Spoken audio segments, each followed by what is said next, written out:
Hi friends, ஒரு classic recipe வீடியோட நான் உங்கள் எல்லாரையும் நம்ம சேனலுக்கு வெல்கம் பண்ணுறேன். இன்றைக்கி நம்ம பார்க்க போகிறது ஒரு ட்ரெடிஷ்னல் ரெசிபி தான்.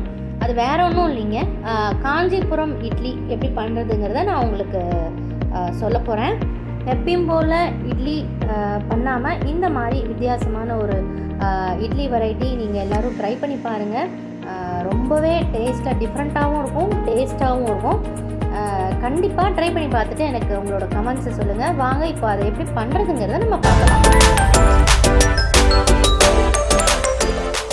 ஃபஸ்ட்டு உளுத்தம்பருப்பு, பச்சை அரிசி, புழுங்கல் அரிசி, அதாவது இட்லி அரிசி, இது மூணுமே சமமாக அளவு எடுத்து நீங்கள் அலசிட்டு நல்லா ஒரு 5 hours தண்ணியில் ஊற வச்சு எடுத்துக்கோங்க. மூணுமே ஒரே மாதிரி அளவாக எடுத்துக்கணும். நம்ம அதை மட்டும் பார்த்துக்கோங்க. 5 மணி நேரத்துக்கு அப்புறமா நீங்கள் இதை மிக்சிலேயே போட்டு நரன்னு அரைச்சி எடுத்துக்கோங்க. அரைக்கும் போதே கூடவே உப்பையும் சேர்த்து நீங்கள் அரைச்சிக்கோங்க. நைஸாக அரைச்சிடாதீங்க, அப்புறம் நம்மளுக்கு இட்லி சரியாகவே வராது. அரைச்சதுக்கு அப்புறம் பார்த்திங்கன்னா ஒரு 8 மணி நேரம் நல்லா இதை புளிக்க விட்டுருங்க.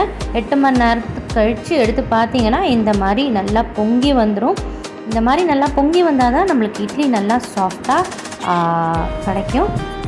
அதுக்கப்புறம் ரொம்ப கெட்டியாக இருந்ததுன்னு ஃபீல் பண்ணிங்கன்னா ஒரு 1/4 டம்ளர் தண்ணி போட்டு நல்லா மிக்ஸ் பண்ணிக்கோங்க.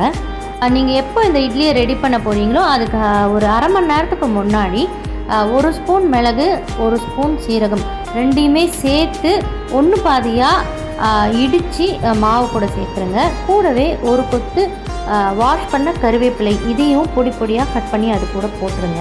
இதுக்கப்புறமா ஒரே 1 ஸ்பூன் நல்லெண்ணெய் அது கூட விட்டுட்டு அதுக்கப்புறம் 2 ஸ்பூன் உருக்கின நெய், இதையும் அது கூட சேர்த்துட்டு நல்லா கிளறி விட்டு ஒரு 1/2 மணி நேரத்துக்கு மூடி வச்சுருங்க.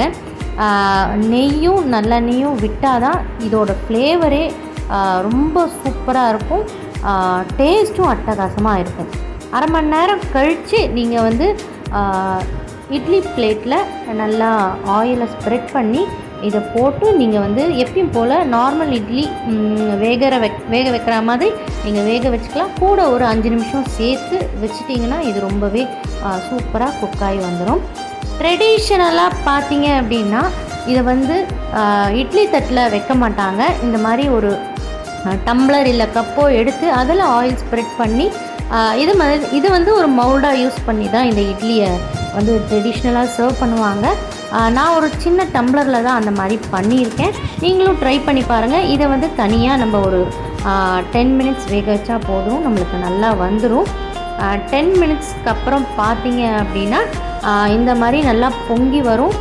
திருப்பி விட்டு மேலே தட்டினீங்கன்னா போதும், அது அப்படியே அதுலேருந்து வெளியில் வந்துடும். அதுக்கப்புறம் நீங்கள் கட் பண்ணி நீங்கள் இட்லி மிளகா பொடியோடு சர்வ் பண்ணிங்கன்னா வேறு லெவல் டேஸ்ட்டாக நிஜமாகவே அட்டகாசமாக இருக்கும். இன்னும் கொஞ்சம் ரிச்சாக வேணும்னு நினச்சிங்கன்னு வைங்களேன், நீங்கள் இது கூட முந்திரி கூட சேர்த்துக்கலாம். 2 ஸ்பூன் நெய் போடுறீங்க இல்லையா, அப்போவே நீங்கள் 4-5 முந்திரியை அது கூட வறுத்து அதோடு நீங்கள் ஆட் பண்ணிங்கன்னா இன்னும் டேஸ்ட் சூப்பராக இருக்கும். நான் இந்த மாதிரி இட்லி பிளேட்லேயும் போட்டிருக்கேன், அதே மாதிரி ஒரு டம்ளர்லேயும் போட்டு உங்களுக்காக காமிச்சிருக்கேன்.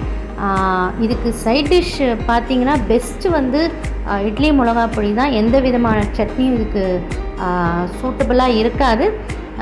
அதனால் நீங்கள் ஒரு சூப்பரான காரமான இட்லி மிளகா பொடியோட இந்த காஞ்சிபுரம் இட்லியை சர்வ் பண்ணிங்கன்னா பயங்கர டேஸ்ட்டாக இருக்கும். உங்கள் வீட்டில் நீங்கள் இதை கண்டிப்பாக ட்ரை பண்ணி பாருங்கள். நம்ம சேனலை இது வரைக்கும் நீங்கள் சப்ஸ்கிரைப் பண்ணலை அப்படின்னா இப்போவே போய் சப்ஸ்கிரைப் பண்ணி வச்சுக்கோங்க. அடுத்த ஒரு கிளாஸுக்கான வீடியோட நான் உங்கள் எல்லாரையும் சந்திக்கிறேன். அது வரைக்கும் பாய்.